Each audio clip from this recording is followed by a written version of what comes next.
Advertencia. El siguiente video contiene temas sensibles no aptos para todo público. Se recomienda discreción.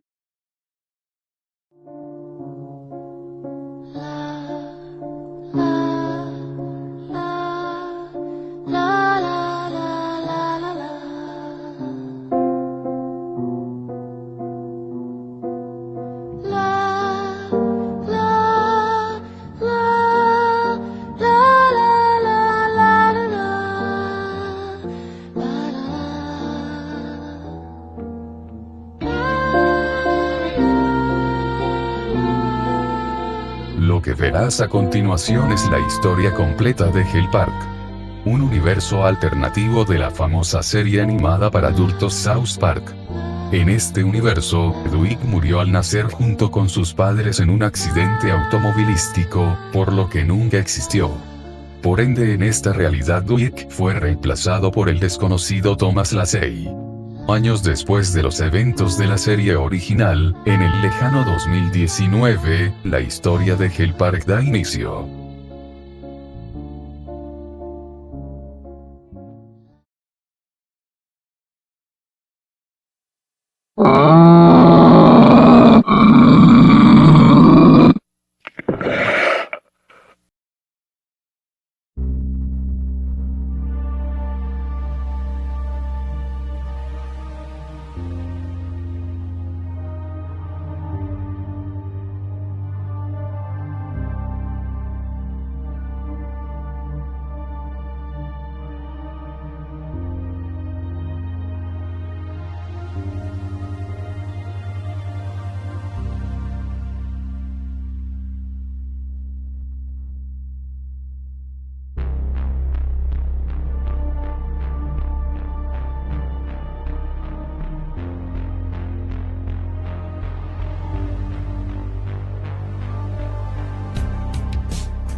La historia se abre en la penumbra de una habitación adolescente, donde el humo espeso del cannabis aún se aferra al aire como un presagio.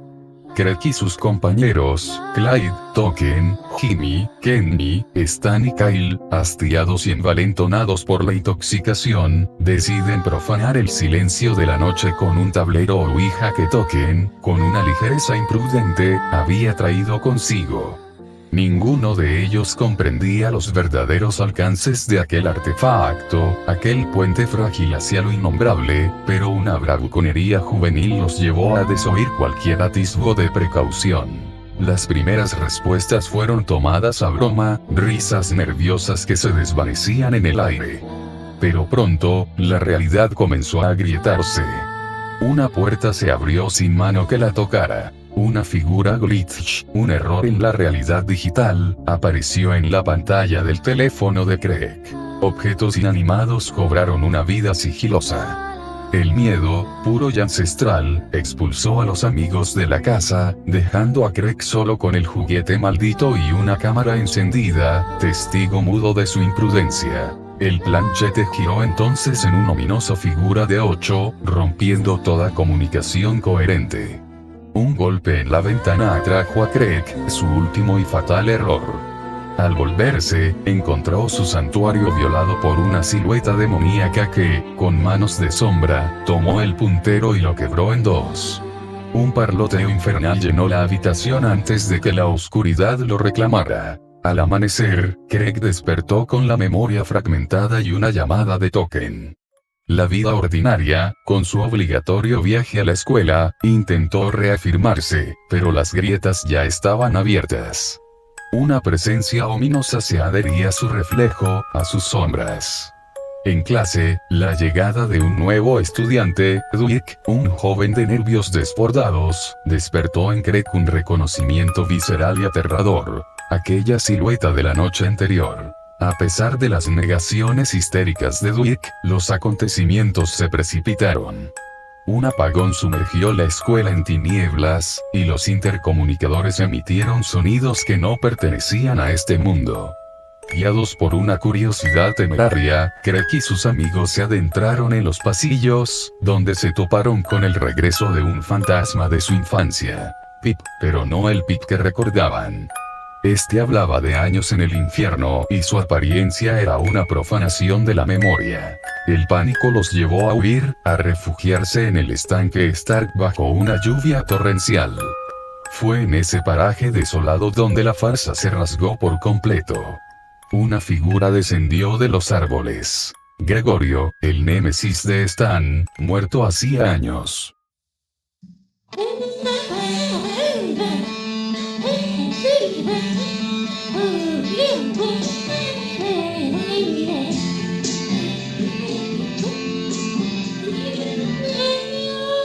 We passed upon the stairs.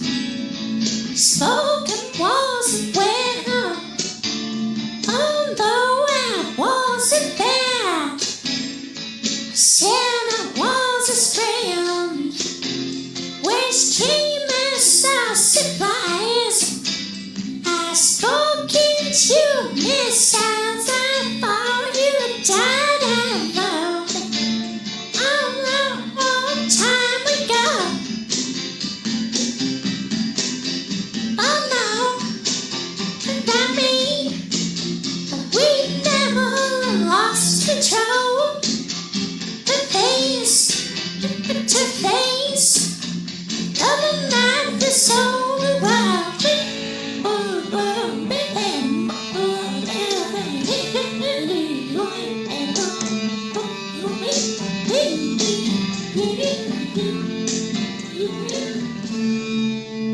I laughed and shook his hand and made my way back home. I searched for the ground where years and years around.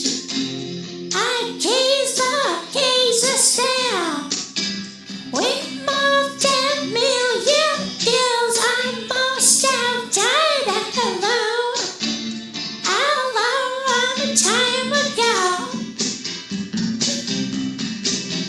Who knows? Not me. I never lost control. Your face to face, wrapping round my soul,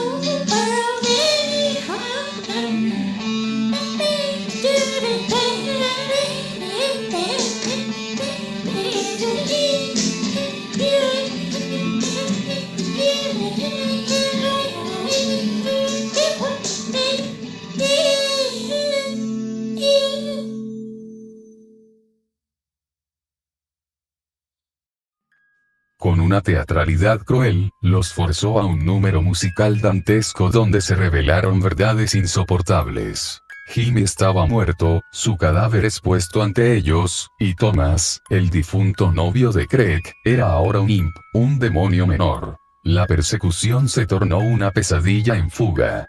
Gregorio, con manos de lodo y alquitrán, los acorraló en un puente.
Et savez-vous ce que c'est au juste, la cruauté?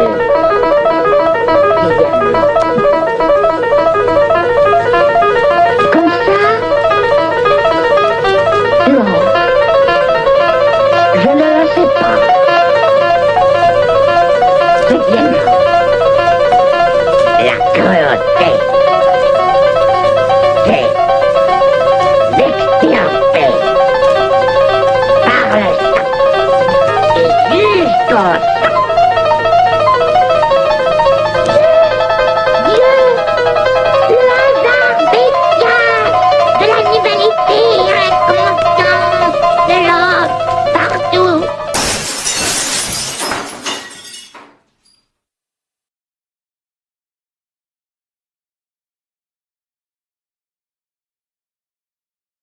All the time. I die all the time, and you assholes never remember.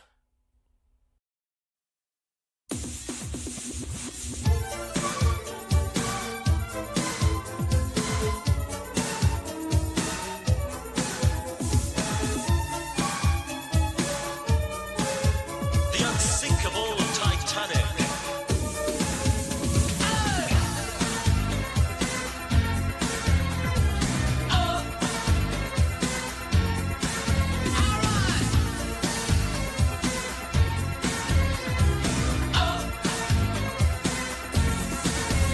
Sieht man um sich, was passiert, wohin es geht oder auch nicht, hilft nur eines: Shampoos, Kaviar, eine Noblesse im Gesicht. Let's Decadence in jedem Fall, die Smokingträger überall, denn nobel geht die Welt zugrund, ob dieser oder jener stund.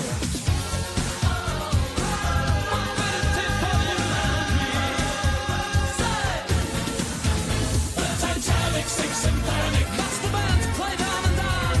They heard the SOS, but no one knew where she had gone. The Titanic sinks in panic. She'll go down in history, 'cause the unsinkable Titanic's decadence and mystery. Decadence for you and me. Decadence. Hey. Decadence. In jedem Fall entscheide ich mich, na egal ob nobel oder nicht. Man kann schon reich sein, als nie reich sein und in Gesellschaft nicht allein. Let's Decadence at all events. Im Walzer Schritt und letzten Tritt, denn wer den Walzer richtig tritt, na der ist doch für den Abgang fit.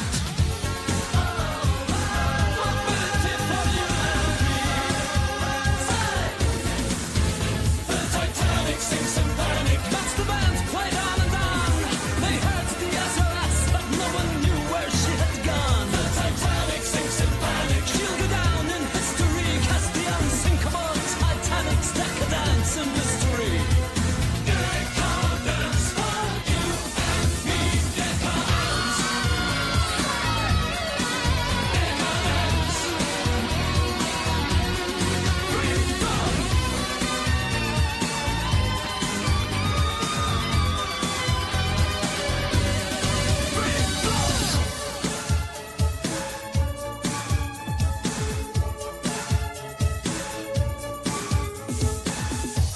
The unsinkable Titanic. The Titanic sinks in panic. That's the band played on and on. They heard the SOS, but no one knew where she had gone. The Titanic sinks in panic. She'll go down in history, 'cause the unsinkable Titanic's decadence and mystery.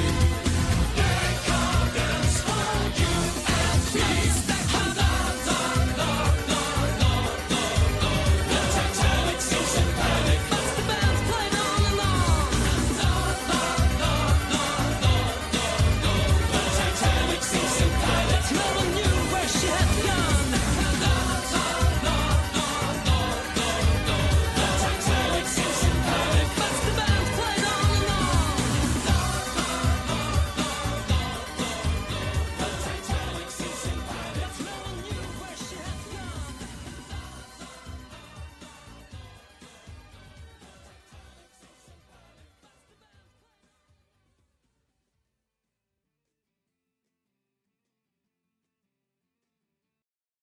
Allí, Clyde fue poseído por la entidad que los había seguido desde el principio. Estella, un demonio de rencor antiguo.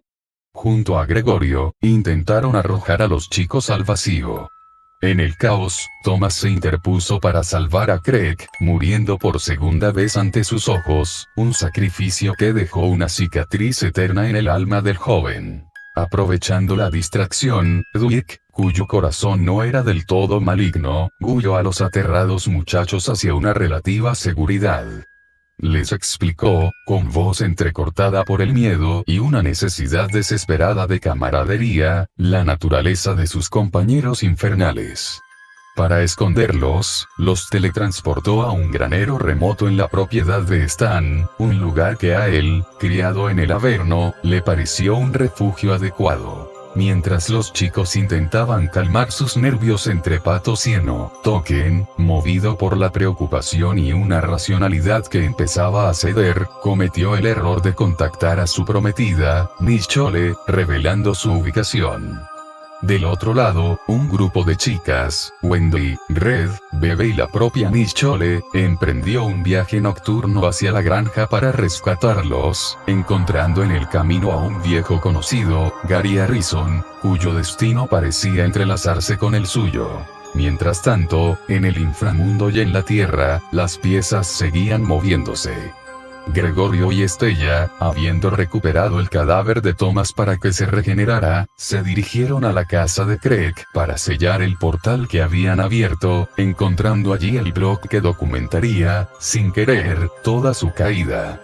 Pip, por su parte, arrastró a un reacio Dwight a un viaje surrealista por una lavandería llena de criaturas infernales menores, y un Denis donde su apariencia sobrenatural solo atrajo la mirada imperturbable de una camarera y el horror silencioso de los niños góticos. La noche se cerraba sobre múltiples grupos. Los aterrorizados en el granero, las rescatistas en la carretera montañosa, los demonios sellando un portal en un dormitorio adolescente, y dos criaturas del inframundo tomando café en un diner, todos inconscientes de que sus caminos se dirigían, irrevocablemente, hacia un primer y verdadero clímax. Dentro del granero, el tiempo se había vuelto una sustancia espesa y opresiva. Los muchachos, rodeados por el aroma a heno seco y el leve revolotear de los patos, intentaban en vano encontrar consuelo en la rutina. Craig, sentado sobre un fardo, observaba con ojos vacíos la pantalla de su teléfono, donde su blog de preguntas, una idea nacida en la frivolidad de la hierba y la oscuridad, ahora se llenaba de consultas de extraños que intuían, quizás, que tras la pantalla latía un horror real.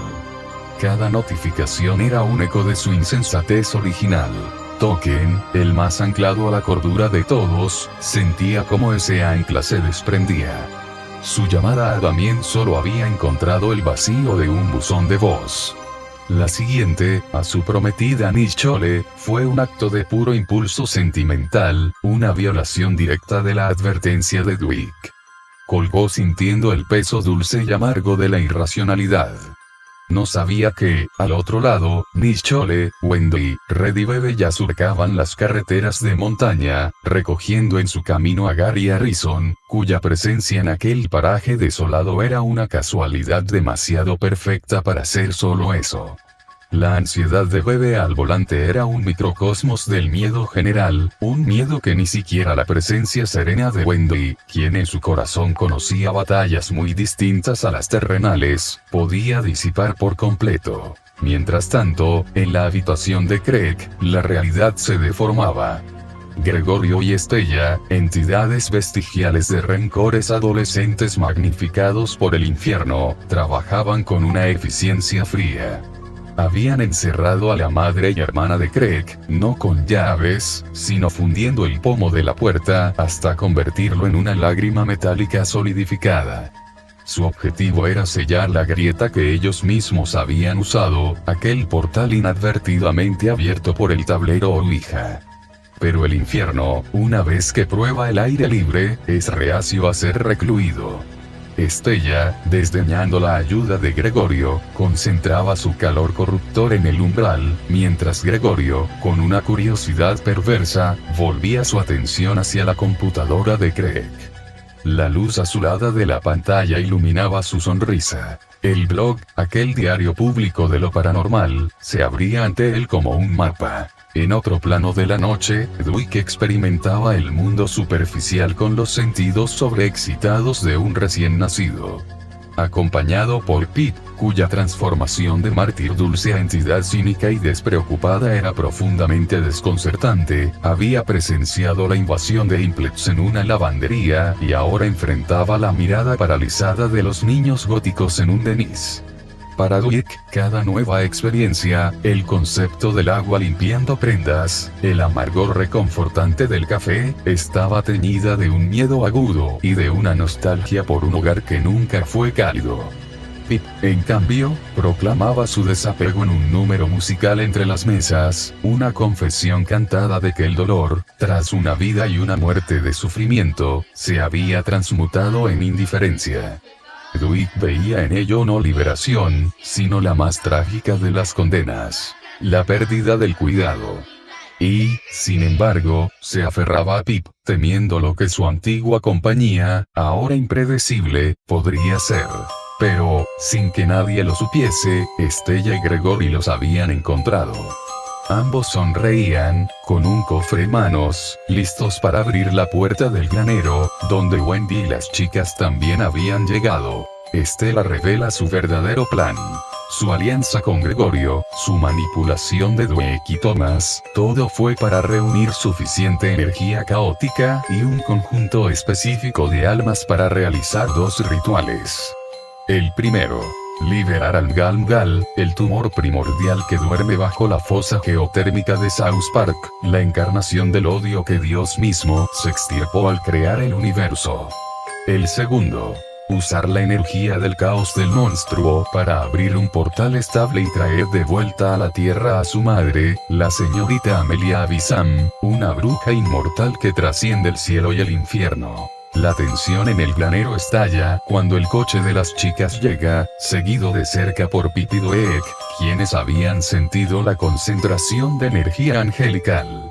La reunión es caótica. Alivio, recriminaciones por la imprudencia de Token, y la incómoda introducción de Gary Harrison, cuyo aura de ingenuidad oculta una determinación celestial. Wendy, en cuanto sus ojos se posan en Gregorio, quien, alertado por el blog, había llegado sigilosamente, reconoce inmediatamente la amenaza. Pero antes de que estalle la violencia, Pip sufre un espasmo. El vómito de sangre de Thomas, aún fresco en la memoria de Craig, había dejado residuos psíquicos. Al estar cerca de Pip y de Estella, quien poseía aún sutilmente a Clyde, se activa una visión compartida y brutal. Todos ven, en un flashback sangriento y vívido, la Inglaterra de 1848. Ven a un Pip adolescente, de rostro amable pero decidido, no el huérfano bulleado, sino un joven de corazón noble. Ven la mansión Satis, decadente y oscura, y a la señora Avisam, no como una anciana, sino como una mujer de belleza helada e inmortal, alimentándose de la juventud de sus hijas a lo largo de siglos. Ven a una joven Estella, bella y vacía, siendo preparada como el próximo sacrificio. Y ven al Pip de ese entonces, un establero con un espíritu indomable, enamorado de Estella, urdiendo un plan no para salvarla de un matrimonio miserable, sino de un ritual de muerte. Logra encerrar a Estella en el corazón de la mansión con sellos antiguos, pero la señora Avisam, con su último aliento de furia antes de quedar atrapada en su dimensión, lanza una maldición temporal sobre él. Que vagues hasta el fin de los días, olvidando quién eres, y que el amor que profesas sea siempre tu perdición. La visión se desvanece. Pip cae de rodillas, las memorias inundándolo. Su verdadera muerte en el siglo XIX, su reencarnación forzada en el siglo XX como un niño sin pasado, el bullying, su muerte en South Park y su ascenso al cielo y posterior caída. Todo fue obra de la maldición. Estalla en un grito de angustia y rabia pura, centenaria. Estella, al ver la verdad revelada, rompe su fachada. Su histeria nerviosa se transforma en una calma gélida y mortal. Lo siento, Pip, murmura, no a su cómplice, sino a la única persona que alguna vez la amó de verdad. Pero ella prometió devolverme el tiempo perdido. Prometió devolverme a ti, el de antes. Con un gesto, Clyde cae inconsciente, liberado de la posesión.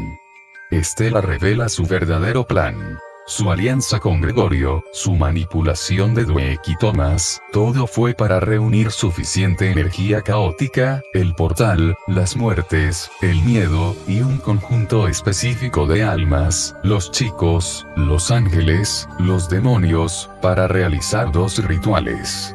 El primero. Liberar al KNTID, el monstruo primordial que duerme bajo la fosa geotérmica de South Park, una criatura de pura entropía y desesperación que alimenta la naturaleza caótica del pueblo.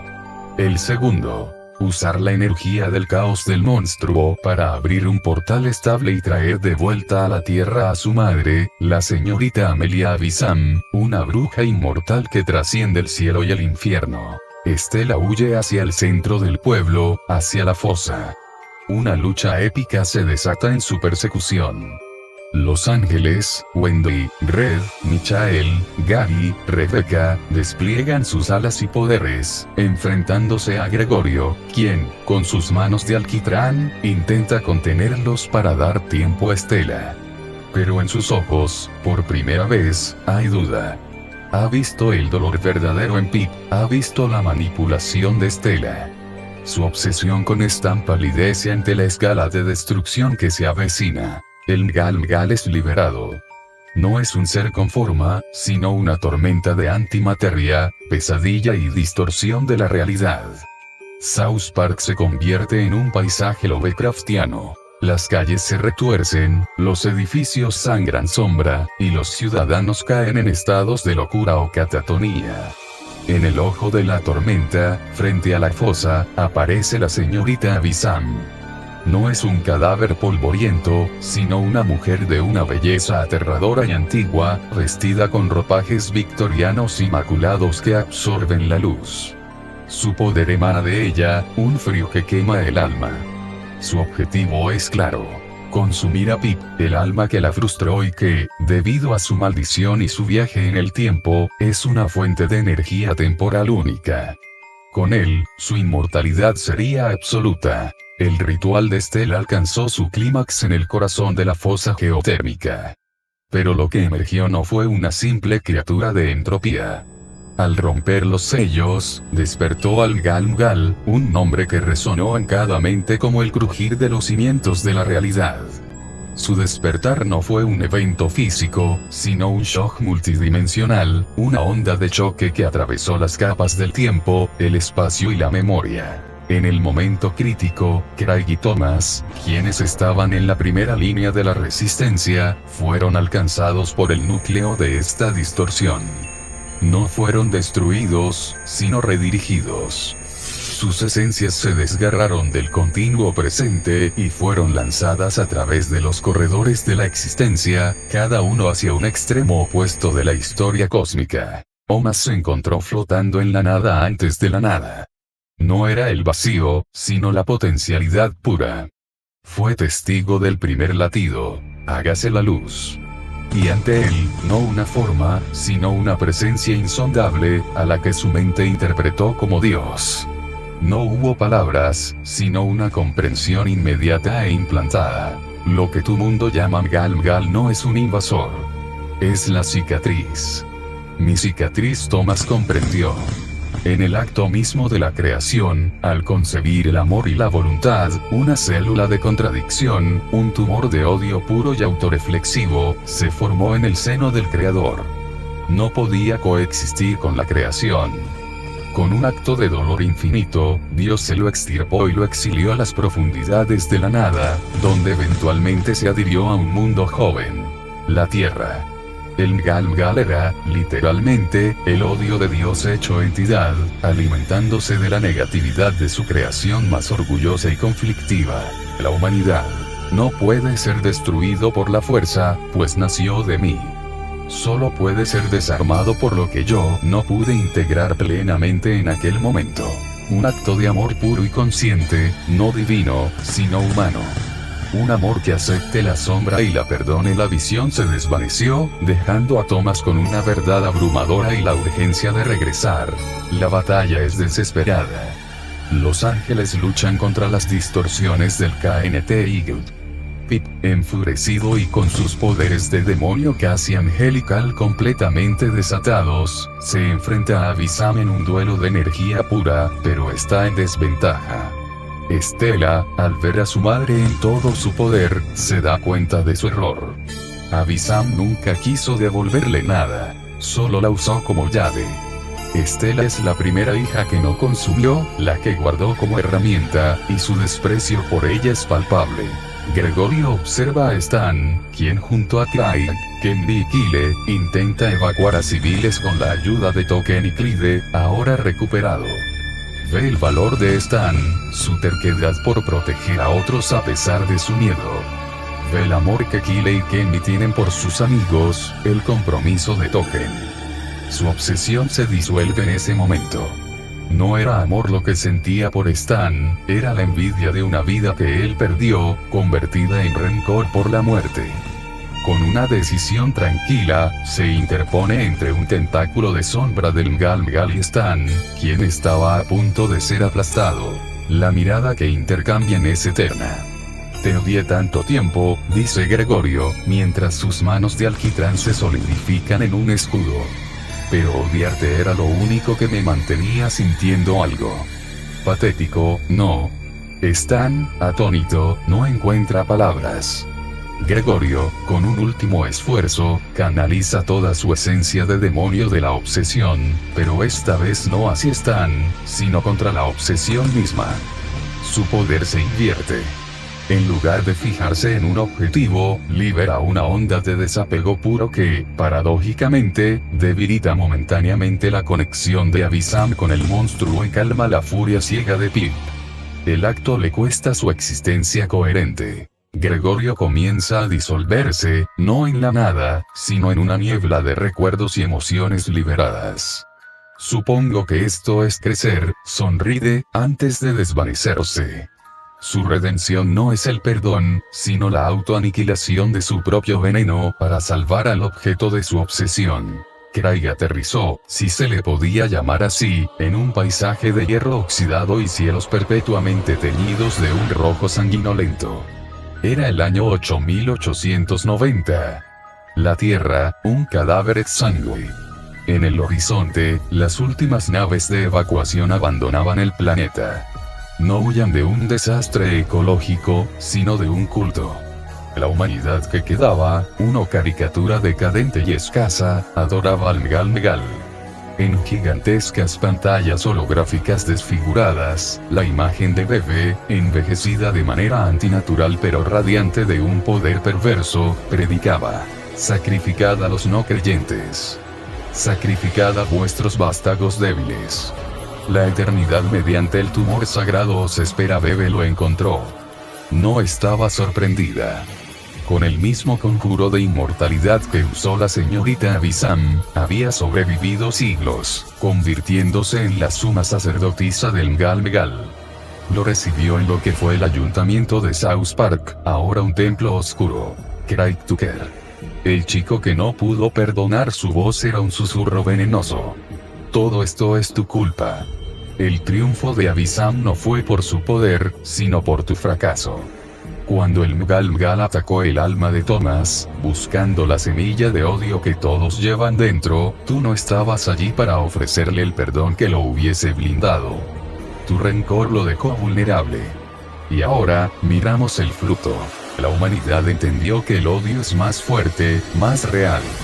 Adoramos la verdad última del universo. El tumor del creador Craig, desolado, no pudo refutarlo. Recordó su distancia, su frialdad tras el regreso de Thomas. El dolor que no supo superar. Una figura se acercó silenciosamente. Leslie, una chica robot con un casco de cristal que mostraba un rostro sintético pero de una serenidad triste. Era la última ingeniera, la última que recordaba la lógica frente al culto irracional. Los cálculos están completos, dijo Leslie con una voz metálica pero suave. Hay una probabilidad residual. Un camino de regreso. Requiere componentes únicos. La esencia inmortal corrupta, bebé, y el último fragmento de vida orgánica pura no contaminada por el culto de un compartimento en su pecho, sacó una pequeña rana, el último anfibio de la Tierra, un milagro de biología persistente. Antes de que Bebe pudiera reaccionar, Leslie activó un protocolo. Su boca se abrió de manera antinatural, y en un movimiento rápido, se tragó a la rana y luego a la misma Bebe, que gritó mientras era desintegrada en un vórtex de energía organotecnológica. El cuerpo de Leslie se convirtió en una esfera de luz cegadora que envolvió a Craig. Te enviaré a la única coordenada estable fuera de su red de influencia. El punto Lagrange de la Luna. Allí, busca a la guía. Craig se materializó en la superficie lunar, frente a una criatura colosal y anciana. Una tortuga espacial, cuyo caparazón tenía constelaciones grabadas. Sus ojos, profundos como pozos de tiempo, lo miraron. El viajero del desgarro, resonó su voz en la mente de Craig. Cargado con la culpa del futuro. El equilibrio pende de un hilo. Tu hilo y el del Imp melancólico están trenzados sin más explicaciones. La tortuga lo tomó con su boca y se sumergió en un agujero en el espacio lunar.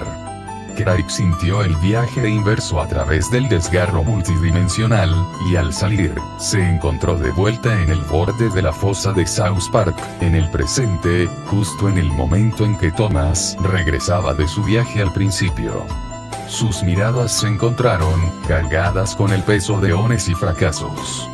Sin mediar palabra, atravesados por la comprensión de sus viajes paralelos, se abrazaron. Un beso, no solo de reconciliación romántica, sino de perdón absoluto y aceptación, selló lo que nunca se había dicho. Fue el acto de amor puro y humano que Dios había descrito. Pero el Mgal, sintiendo la potencia de ese acto que era su antítesis, reaccionó con furia cósmica. Desde su núcleo, disparó un rayo de odio puro, una lanza de antiamor, dirigido directamente al corazón de Thomas, la conexión más vulnerable. Thomas, distraído por la emoción del reencuentro, no lo vio. Craig sí. Con un movimiento instintivo, empujó a Thomas y interceptó el rayo. No hubo dolor. Solo una disolución fría.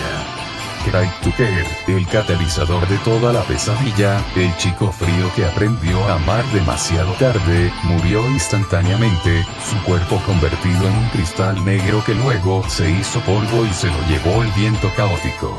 El grito de Thomas fue desgarrador, un sonido que partió el alma de todos los presentes. Pero en su mano, sostenía la verdad traída del principio. Con lágrimas de sangre ácida, corrió hacia Pip, quien luchaba contra Avisam. Pip. Gritó. No es fuerza. Es el amor. El amor que no pudiste darle a Estela entonces, el amor que Damien te da ahora, ese es el arma. Ella está atrapada en el odio de su madre, pero tu amor la ató primero. Usa ese vínculo. La revelación llegó a Pip en el instante de máxima desesperación. Comprendió. No se trataba de vencer a Avisam, sino de rescatar a Estela de su odio, romper el ciclo que la ataba a su madre.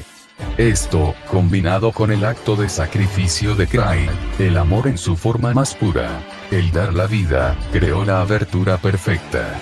La debilidad momentánea de Avisam es la oportunidad. Pip, recuperando la lucidez de su yo decimonómico, comprende que la maldición solo puede romperse con un acto de amor igual de poderoso, pero uno que no sea posesivo. Mira a Damien, quien ha llegado en su auxilio desde el infierno, su esposo, su ancla en la eternidad. Le sonríe. Luego mira a Estela, la chica que amó y no pudo salvar del todo. Esta vez, será diferente, dice. Pip no ataca a Avisam. En cambio, usando la energía que Damien le aporta y el poder residual de la redención de Gregorio, canaliza todo su ser en reforzar la maldición original, pero invertida. En lugar de condenarlo a vagar, la redirige. Él y Estela, ligados por el destino y la culpa, se convierten en la nueva prisión. Pip agarra a Estela, quien ya no resiste, y juntos se lanzan contra Avisam. no es un ataque físico, sino temporal. Los tres son envueltos en un vórtice de tiempo detenido, una réplica eterna de la mansión Satis, donde Avisam queda atrapada en el momento de su furia, y Pip y Stella, en un bucle de su primer y último encuentro significativo, condenados a intentar salvarse el uno al otro por siempre, manteniendo a la bruja inmovilizada en esa celda psíquica. Es un final trágico pero apropiado. Pip salva a Stella encerrándose con ella, y ella, al fin, elige quedarse con él. Con Avisam atrapada, el Galgal pierde su ancla y comienza a colapsar sobre sí mismo. Wendy, con su espada de fuego purificador, y Damien, con el fuego infernal controlado, combinan sus poderes, con la ayuda de Rebecca y Gary, para sellar la distorsión de nuevo en las profundidades, no destruirla, sino devolverla a su letargo. El precio es alto. South Park queda marcado, sus habitantes con recuerdos nebulosos de pesadilla, y el grupo de amigos, para siempre cambiado. La historia cierra con Thomas, solo en el tejado del granero al anochecer, mirando hacia la fosa ahora inerte. Ya no llora. Sostiene en sus manos una taza de café frío. La pesadilla terminó.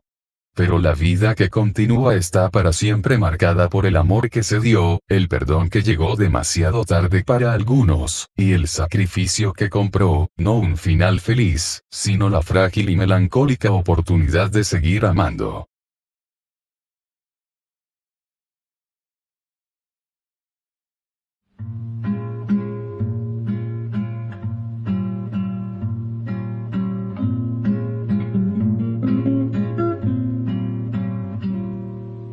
Days seem sometimes as if they'll never end.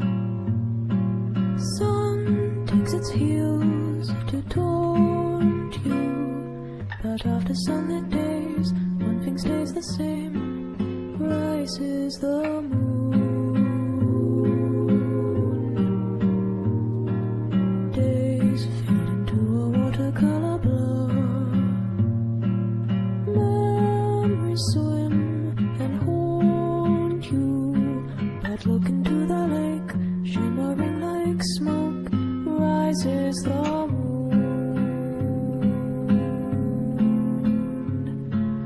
Oh, close your weary eyes.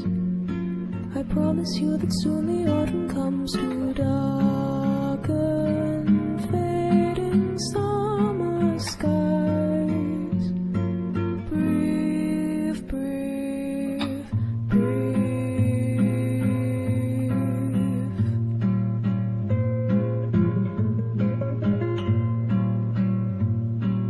Days pull you down just like a sinking ship. Floating is getting harder, but tread the water, child, and know that meanwhile rises the moon. Days pull you up just like a daffodil, uprooted from its garden. They'll tell you what you owe, but no, even so, rises the moon. You'll be visited by sleep. I promise you that soon the autumn comes to steal